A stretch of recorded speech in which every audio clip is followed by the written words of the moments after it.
경호 보안 구역을 소방 장비를 동원해서 침입해 들어오는 것을 보고 불미스러운 유혈 사태를 막기 위해서. 그러나 체면을 차리듯 대통령이 내세운 명분과 달리 2차 체포영장 집행 과정에서 불미스러운 일이 일어날 조짐은 없었습니다. 첫 번째 저지선인 관저 정문 앞.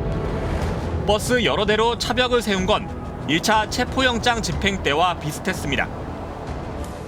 그런데 체포팀이 사다리로 차벽을 넘는 동안 저지하는 사람은 없었습니다. 차에는 열쇠도 꽂혀 있어서 버스를 옮기는 데에도 별 어려움이 없었다고 합니다. 경호처 관계자들이 체포팀을 안내하는 듯한 모습도 보였습니다. 공수처와 경찰은 관저 앞 초소까지 불과 1시간여 만에 도달할 수 있었습니다. 경찰 관계자는 함께 올라가던 경호처 직원들이 오히려 자신들을 응원했다고 당시 상황을 전했고, 공수처는 크게 가로막는 장애물이 없어서 지난번처럼 1, 2, 3차 저지선이라고 부를 만한 특별한 물리적 충돌이 없었다고 밝혔습니다. 5시간 만에 체포영장 집행을 중단한 1차 집행 때와는 확연히 달라진 분위기였습니다. 불과 12일 사이에 무슨 일이 있었던 걸까? 여당의 압박과 대통령 직무대행인 경제부총리의 불분명한 입장. 오늘 공수처의 체포영장 집행 시도는 대단히 불공정하고 대단히 월권적인 부당한 행위였습니다. 이제라도 중단된 것은 다행이나. 그래도 공수처와 경찰은 영장을 다시 발부받고 1,000명 이상의 인력을 차근차근 준비했습니다.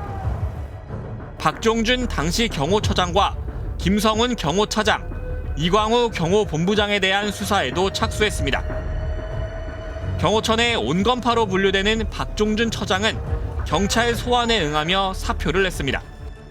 이러한 사태를 방지하기 위해서 그동안 최상목 대행에게 여러 차례 전화를 드려서 정부기관 간의 중재를 건의드렸고, 또 대통령 변호인단에게도 제3의 대안을 요청한 바가 있습니다. 박 처장이 사임하면서 강경파인 김성훈 차장이 경호 책임자 업무를 이어받았습니다. 법원이 발부한 영장인데 그걸 막을 권한이 경호처에 있나요? 저희는 영장이 정당한지 옳은지 판단하지 않습니다. 그게 자의적으로 판단하는 거 아닌가요? 그렇지 않습니다. 그곳을 들어오려면 책임자의 승인이 필요합니다. 관저 주변엔 칼라령 철조망과 쇠사들이 둘러지고 중화기로 무장한 경호원들이 포착되는 등 관저가 요새화되기 시작했습니다.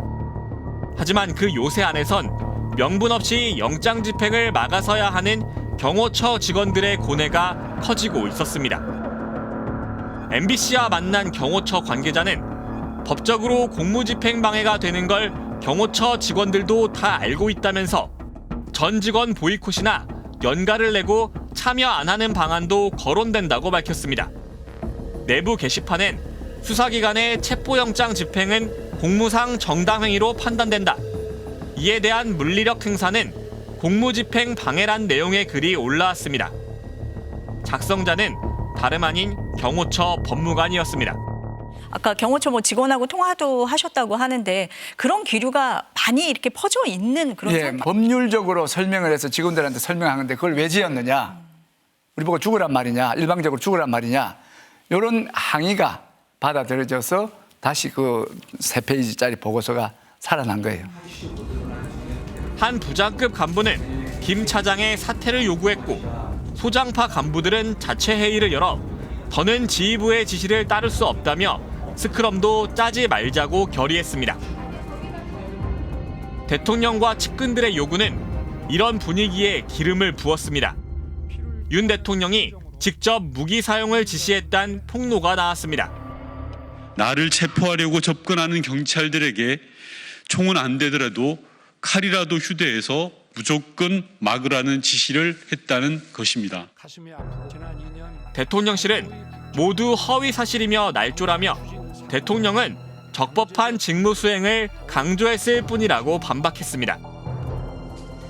이광우 본부장이 관저 경호관 전원을 소집한 자리에선 윤 대통령의 변호인 윤갑금 변호사가 나타나 체포영장은 무효이고 경호관들이 오히려 경찰을 체포할 수 있다는 주장을 한 것으로 전해졌습니다.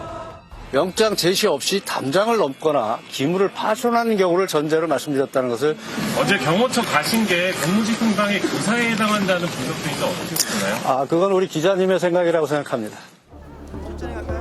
보다 못한 법률가들은 경호처 직원들 지원에 나섰습니다. 영장 집행을 막으라는 상사의 지시를 듣지 않는 건 직무유기도 아니고 지시 불이행도 아니다. 군인이 아니라 항명죄에도 해당하지 않는다는 목소리를 전했습니다.